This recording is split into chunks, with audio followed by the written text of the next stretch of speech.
Emma 2023 ഫെബ്രുവരി 3-ാം തീയതി TV കാണാനിരുന്നത് പ്രത്യേകിച്ചൊന്നും പ്രതീക്ഷിച്ചുകൊണ്ടല്ല. പക്ഷേ കണ്ട ന്യൂസ് ഷോക്കിംഗ് ആയിരുന്നു. അവളുടെ കയ്യിൽ നിന്ന് കോഫി മഗ് വീണ് പൊട്ടിയത് അവൾ അറിഞ്ഞില്ല. അലക്സാൻഡ്രി ജൂലിയസ് കിവിമാക്കി അറസ്റ്റ് ചെയ്യപ്പെട്ടിരിക്കുന്നു.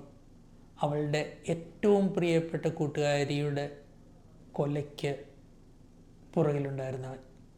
ആക്സിഡൻറ്റിൽ പാരൻസ് നഷ്ടപ്പെട്ട് ഡിപ്രഷനിലേക്ക് പോകുകയായിരുന്ന കാരലിന് വസ്താമോ എന്ന ഹെൽസിങ്കിയിലെ പ്രധാനപ്പെട്ട ഒരു സൈക്കോ തെറാപ്പി സെൻറ്റർ സജസ്റ്റ് ചെയ്തത് എമ്മയായിരുന്നു.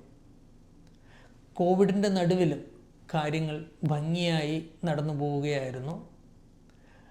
കാരൽ കുറേയൊക്കെ റിക്കവർ ചെയ്ത് വന്നുകൊണ്ടിരിക്കുമ്പോഴാണ് അവൾക്കൊരു ഇമെയിൽ കിട്ടുന്നത് പൈസ ചോദിച്ചുകൊണ്ട്. ഇതിനെക്കുറിച്ച് പറയാനായിട്ട് പോലീസ് സ്റ്റേഷനിൽ പോയപ്പോഴാണ് കാര്യങ്ങളുടെ സീരിയസ്നെസ് എത്രമാത്രം ഉണ്ടെന്ന് മനസ്സിലായത്. ഇങ്ങനെ പലർക്കും ഇമെയിലുകൾ കിട്ടിയിട്ടുണ്ട്. അവർക്ക് അവിടെ നിന്ന് കിട്ടിയ ഇൻഫർമേഷൻ അനുസരിച്ച് 30,000-ഓളം ആളുകളുടെ psycho therapy doctors sessions notes hack ചെയ്യപ്പെട്ടിരിക്കുന്നു. അതിൽ തന്നെ 300 നോട്ട്സ് ഓൾറെഡി ടോർ നെറ്റ്വർക്ക് എന്ന് പറയുന്ന ഒരു പബ്ലിക് പ്ലാറ്റ്ഫോമിൽ പബ്ലിഷ് ചെയ്തിരിക്കപ്പെട്ടിരിക്കുന്നു. അതിൽ നാട്ടിലെ പൊളിറ്റീഷ്യൻസ്, പോലീസുകാർ ഇവരൊക്കെ ഉണ്ട്.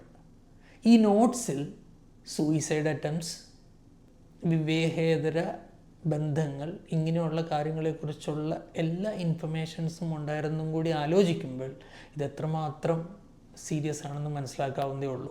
വാസ്തവത്തിൽ ദുർബലമായ പാസ്വേഡുകളും വേണ്ട രീതിയിലുള്ള സുരക്ഷാ ക്രമീകരണങ്ങളും ഇല്ലാതിരുന്ന വെസ്താമോയിൽ ഒരു ഹാക്കർ 2018 മുതലേ ആക്രമണങ്ങൾ നടത്തി ഡേറ്റ അടിച്ചു മാറ്റുന്നുണ്ടായിരുന്നു. ഇത് ശരിക്കും പറഞ്ഞാൽ അത് തടയാൻ പറ്റുന്നൊരു കാര്യമായിരുന്നു. ആദ്യമേ തന്നെ അതിൻ്റെ വേണ്ട രീതിയിലുള്ള മുൻകരുതലുകൾ എടുത്തിരുന്നെങ്കിൽ.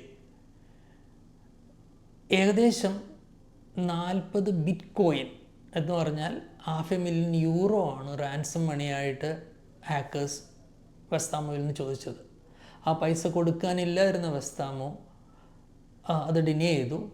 അത് അങ്ങനെയുള്ള റാൻസം മണി വെസ്താമോയിൽ നിന്ന് ഈടാക്കാൻ പറ്റില്ല എന്ന് മനസ്സിലാക്കിയ ഹാക്കേഴ്സ് ഡയറക്റ്റായി രോഗികളെ അപ്രോച്ച് ചെയ്യായിരുന്നു. ഈ വീഡിയോയുടെ തുടക്കത്തിൽ പറഞ്ഞിരിക്കുന്ന വിക്ടിം ഒരു സാങ്കല്പിക കഥാപാത്രമാണ്. പക്ഷേ കിവിമാക്കിയെ ശിക്ഷിച്ചതിനെ തുടർന്ന് ഒരു റിപ്പോർട്ട് BBC 30 ഏപ്രിൽ 2024 പബ്ലിഷ് ചെയ്തിരുന്നു. ആ റിപ്പോർട്ട് പ്രകാരം കുറഞ്ഞത് ഒരു ആത്മഹത്യയെങ്കിലും ഈ കേസിനെ തുടർന്നുണ്ടായിട്ടുണ്ടെന്ന് ആണ് വെളിപ്പെടുത്തിയിരിക്കുന്നത്. വെസ്താമോ 2021 ബാങ്ക്രപ്റ്റായി. 2023 വെസ്താമോയുടെ CEOയെ GDPR പ്രകാരമുള്ളൊരു ഡേറ്റ പ്രൊട്ടക്ഷൻ ആക്ട് പ്രകാരം ശിക്ഷിച്ചു. റെപ്യൂട്ടേഷൻ കാര്യമായ രീതിയിൽ തകരാറായ വെസ്താമോ താമസിയാതെ തന്നെ പൂട്ടിപ്പോയി എന്ന് പറയുന്നതിൽ അതിശയിക്കാനില്ലല്ലോ. സൈബർ വിദഗ്ധന്മാരുടെ നിരീക്ഷണ പ്രകാരം ചെറിയ കമ്പനികൾക്കാണ് ഏറ്റവും കൂടുതൽ ബുദ്ധിമുട്ടുകൾ ഉണ്ടാകുന്നത്. വലിയ കമ്പനികൾ എങ്ങനെയും പിടിച്ചു നിൽക്കും. ചെറിയ കമ്പനികൾ ഒരു റാൻസം അറ്റാക്കിന് ശേഷം 6 മാസത്തിനുള്ളിൽ പൂട്ടിപ്പോകാനുള്ള സാധ്യത ഏറെയാണെന്നാണ് പറയുന്നത്. ഈ കേസിൽ തന്നെ ഈ ഹാക്കർ ഒരു പ്രൊഫഷണൽ ഹാക്കറൊന്നും ആയിരുന്നില്ല. ഇതൊരു പ്രൊഫഷണൽ ഹാക്കർ ആയിരുന്നെങ്കിൽ ഒരുപക്ഷെ സൂയിസൈഡുകളുടെ എണ്ണം 1-ൽ നിൽക്കില്ലായിരുന്നു. ഇതിനു മുമ്പിലത്തെ വീഡിയോകൾ, അതിൻ്റെ ലിങ്കുകളൊക്കെ ഡിസ്ക്രിപ്ഷനിലുണ്ട്. വീഡിയോ കമൻറ്റ് ചെയ്യാം, ലൈക്ക് ചെയ്യാം, സബ്സ്ക്രൈബ് ചെയ്യാം. നന്ദി, നമസ്കാരം.